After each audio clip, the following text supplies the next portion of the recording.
నీతిమంతుల తలంపులు న్యాయయుక్తములు, భక్తిహీనులు చెప్పు ఆలోచనలు మోసకరములు. నీతిమంతుల తలంపులు న్యాయయుక్తములంట. అంటే నీతి కలిగిన వాడు, అలాగే విశ్వాసము కలిగిన వ్యక్తి యొక్క తలంపులు చాలా న్యాయముగా ఉంటాయి, వినటానికి నడుచుకోవడానికి న్యాయముగా ఉంటాయి. కానీ భక్తిహీనుడి యొక్క ఆలోచనలు ఎలా ఉంటాయి? మోసకరములు. అందుకనే నీవెప్పుడైనా ఆలోచన అడిగినప్పుడు ఖచ్చితంగా నీవు భక్తిహీను దగ్గర మాత్రం వెళ్ళకూడదు. నువ్వు ఎవరి దగ్గరికి వెళ్ళాలంటే నీతిమంతుడి దగ్గరికి వెళ్ళాలి, భక్తిపరుడి దగ్గరికి వెళ్ళాలి.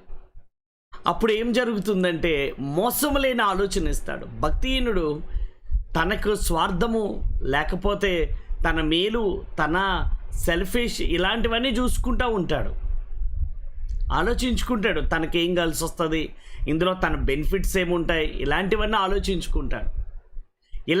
ఆలోచించుకుంటూ ఉంటాడు భక్తిహీనుడు.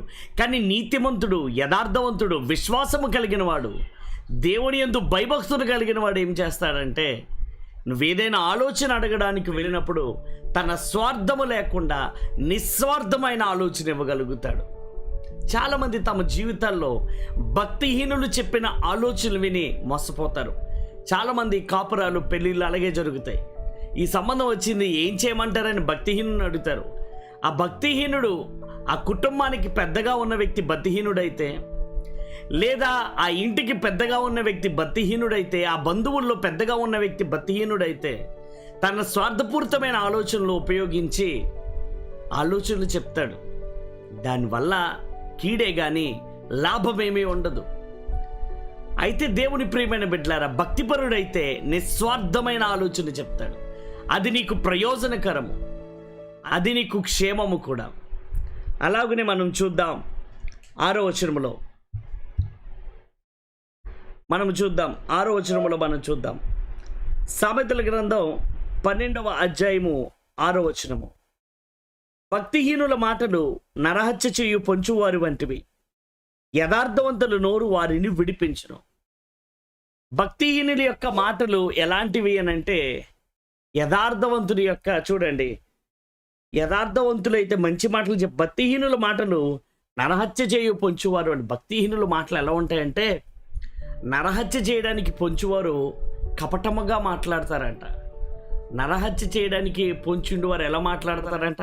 కపటముగా మాట్లాడతారంట. వారు నరహత్య చేయడానికి పొంచున్నవారు కపటముగా మాట్లాడతారట. భక్తిహీనుడు కూడా అలాగే మాట్లాడతాడంట. వాడు నిన్ను మోసం చేసే ముందు, వాడు నిన్ను ఇబ్బంది పెట్టే ముందు, భక్తిహీనుడు నిన్ను బాగా ఇబ్బంది పెట్టడానికి ముందు చాలా తీయగా, ప్రేమగా మాట్లాడతాడు, కపటముగా మాట్లాడతాడు, లేనిపోని ప్రేమనాలకు పోస్తాడు. యథార్థవంతులు నోరు వారిని విడిపించును. యథార్థవంతులు చెప్తారు, ఇదిగో నువ్వు ఈ ఫ్రెండ్షిప్ చేయొద్దు, మంచిది కాదు, ఇదిగో వారితో ఈ విధమైన మార్గములో ఉండొద్దు, మంచిది కాదు, ఫలానా వ్యక్తి నీవు నమ్మొద్దు, మంచిది కాదని ఈ యథార్థవంతులు చెప్తా ఉంటారు. భక్తిహీనుడైతే కపట మనస్సు కలిగి ప్రేమను కురిపిస్తూ వాడు నిన్ను నాశనం చేసే ముందు ప్రేమగా మాట్లాడడానికి చూస్తూ ఉంటాడు. అక్కడికి యథార్థవంతులు చెప్తారు, ఈ మార్గములో వెళ్ళకు, వీడిని ప్రేమించవద్దు, అతనిని ప్రేమించవద్దు, ఆమెను ప్రేమించవద్దు, ఇది దేవునికి ఇష్టం లేని మార్గము, ఇదిగో నువ్వు వ్యక్తితో ప్రయాణం చేస్తున్నావు, ఈ వ్యక్తితో ప్రయాణం నీకు మంచిది కాదని యథార్థవంతుల నోరు వారిని విడిపించడానికి చూస్తూ ఉంటారు. అందుకే నీ లైఫ్లో ఎవరు ఉండాలంటే, దేవునికి భయపడే యథార్థవంతుడు నీకు ఆలోచనకర్తగా ఉండాలి. వారు మాత్రమే యథార్థమైనటువంటి ఆలోచన ఇవ్వగలుగుతారు, వారు మాత్రమే యథార్థమైన ఆలోచన చెప్పగలుగుతారు. ఇక మనం చూస్తే తర్వాత వచనాలు 7, భక్తిహీనులు పాడై లేకపోవుదురు, నీతిమంతుల ఇల్లు నిలుచును. భక్తిహీనుడు అంటే దేవుడు లేడని విక్రించేవాడు, లేదా దేవుని అవసరత లేదని భావించేవాడు, ఆఖరికి వాడు పాడై వాడు నిలవబడడంట, కనబడ్డు, లేకపోడు, వాడు ఉండడట. ఇక నీతిమంతుడి ఇల్లు అయితే నిత్యము నిలుస్తుందట. అంటే భక్తిహీనుడు లైఫ్లో సెటిల్ అవ్వలేడు, నీతిమంతుడు ఖచ్చితంగా సెటిల్ అవుతాడు. నువ్వు నీతిగా ఉన్నావు, నువ్వు యథార్థంగా ఉంటున్నావు, నువ్వు చాలా చక్కగా ఉంటున్నావు, నీ ఇల్లు నిలవబడుతుంది. నువ్వు పాడైపోవు. యథార్థంగా, నీతిగా, నిజాయితీగా ఉన్నందుకు నువ్వేమి పాడైపోవు నా ప్రియ సహోదరుడా, సహోదరి. నువ్వు నిలబడతావు, లైఫ్లో సెటిల్ అవుతావు. దేవుడు నీకు అలాంటి కృపాభాగ్యాన్ని ఇస్తాడు. అలాగనే సామెతల గ్రంథం 12వ అధ్యాయము 8, ఒక్కొక్క మనుషుడు తన వివేకము కొలది పొగడబడును, కుటిల చిత్రుడు తృణీకరింపబడును. ఒక్కొక్క మనుషుడు తన వివేకము కొలది పొగడబడతాడంట. నీ వివేకమే నీకు కీర్తి ఘనత వచ్చేలా చేస్తాయి. నీ వివేకం ఏమో క్రూరత్వమే. నీతిమంతుడు తన పశువుల ప్రాణమును దయతో చూచును. పశువులు నోరు లేనివి, మూగజీవులు. వాటిని మన ఇంటికి కాపలాగా, మన పంటలకు ఉపయోగకరమైన వాటిగా, మనకు మేలు చేసే వాటిగా వాటిని చూస్తున్నప్పుడు వాటిని దయతో చూడాలంట. నీతిమంతుడు తన పశువుల ప్రాణమును దయతో చూచును. చాలామందికి పశువులకు కూడా ప్రాణం ఉంటుందని, వాటికి కూడా మనసు అంటే వాటికి కూడా ఎమోషన్స్ ఉంటాయని అవేమో గుర్తించరు. చాలామంది పశువుల్ని, నోరు లేని జీవుల్ని, మూగజీవుల్ని చాలా క్రూరంగా హింసిస్తూ ఉంటారు. చాలా దారుణంగా. భక్తిహీనుడు వాత్సల్యం క్రూరత్వేనంట. భక్తి లేని వాడు, దేవునికి భయపడని వాడు, వాడు వాత్సల్యం కూడా క్రూరత్వమే. వాడు భార్యను అలాగే కొడతాడు, పిల్లల్ని అలాగే కొడతాడు, పశువుల్ని అలాగే కొడతాడు. దేవునికి భయపడని వాడిలో వాత్సల్యత అనేది రాదు, వచ్చినది క్రూరత్వంలా ఉంటుంది. నీతిమంతుడైతే తన పశువుల ప్రాణమును దయతో చూస్తాడంట. మూగజీవులు నోరు తెరిచి అడగలేవు. వాటికి కావలసిన ఆహారము నీరు పెట్టండి.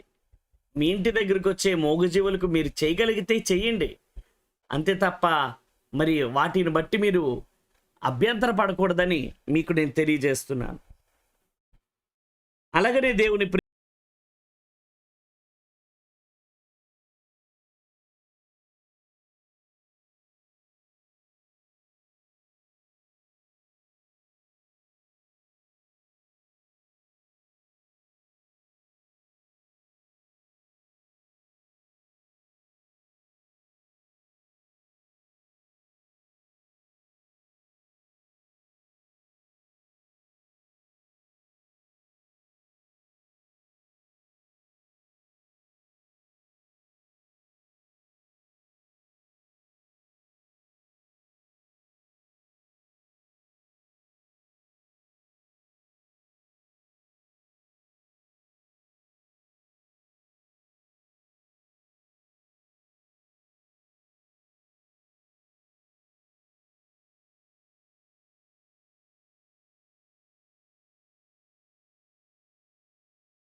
వ్యవసాయాన్ని దీవించండి అని ప్రార్థన చేయండి.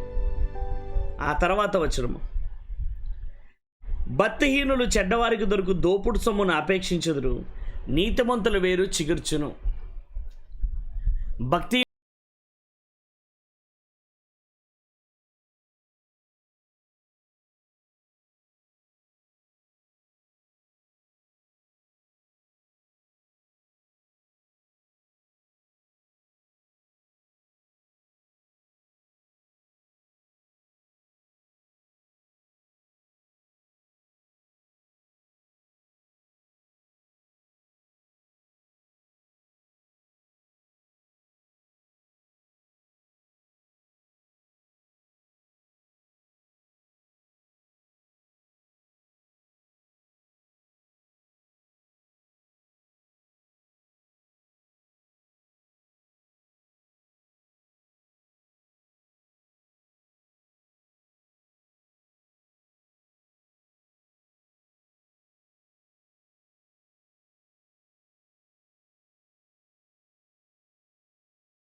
పరిశుద్ధత, పవిత్రత కలిగి ఉండు, సత్ప్రవర్తన కలిగి ఉండు. అది కదా నీకు ఆశీర్వాదం, అదే కదా నీ క్షేమం. కాబట్టి దేవుడు జరిగించడానికి ఇష్టపడతాడు. నీవు భయపడి కుటుంబాన్ని భయపెట్టి కుటుంబంతో ఒక భయంలోనికి వెళ్ళిపోయి సాతాను చేతిలోకి వెళ్ళిపోతున్నారు. భయాన్ని వదిలిపెట్టి జీవము పలుకు, పదే పదే జీవాన్ని పలుకు. నేను బాగుంటాను, నా కుటుంబం బాగుంటుంది, మేము దేవునిలో చక్కగా ఉంటాం, మేము విశ్వాసము కలిగి ఉంటాం, దేవుడు మమ్మల్ని ఆదరిస్తాడు, దేవుడు లేవనెత్తుతాడు, దేవుడు కాపాడుతాడు. ఈ ఆలోచనలు ఉండాలి. ఈ ఉదయకాలం ఎలాంటి ఆలోచనలేని, ఈ ఉదయం లేచి నువ్వేం ఆలోచిస్తున్నావు? ఈరోజు ఎలా గడవాలి, ఈ వారం ఎలా గడవాలి? నజరేయుడైన యేసుక్రీస్తు నామములో ఈరోజు నీకు మేలు కలుగును గాక, ఈ వారము నీకు క్షేమము కలుగును గాక. కాబట్టి దేవుని ప్రియమైన బిడ్డలారా, చక్కగా మాట్లాడండి. ప్రభు మిమ్మల్ని దీవించును గాక. God bless you. మరలా తిరిగి రేపు కలుసుకుందాం. చిన్న ప్రార్థన చేసుకుందాం. కళ్ళు మూసుకోండి. తండ్రి, ఈ మాటలు వీరిలో స్థిరపరచండి. మీ దూతలను తోడుగా ఉంచండి నాయన. నీ కృప చొప్పున బలపరిచి దీవించి ఆశీర్వదించండి నాయన. నాయన, మీ సహాయం చేయండి, మీ కాపుదల, మీ కృప దయచేయండి నాయన. నీ బిడ్డలను దీవించి వర్ధిలింప చేయండి నాయన. నీకు వందనములు, స్తోత్రములు. ఎనలేని ప్రేమను నీ బిడ్డల మీద మీరు కుమ్మరించండి. ఈరోజు బయటికి వెళ్ళినప్పుడు, వచ్చినప్పుడు మీరు దీవించండి, ఆశీర్వదించండి. అలాగే ఈరోజు సమస్త పనుల్లో క్షేమం దయచేయండి.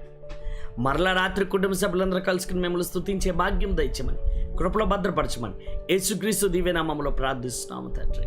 ఆమేన్.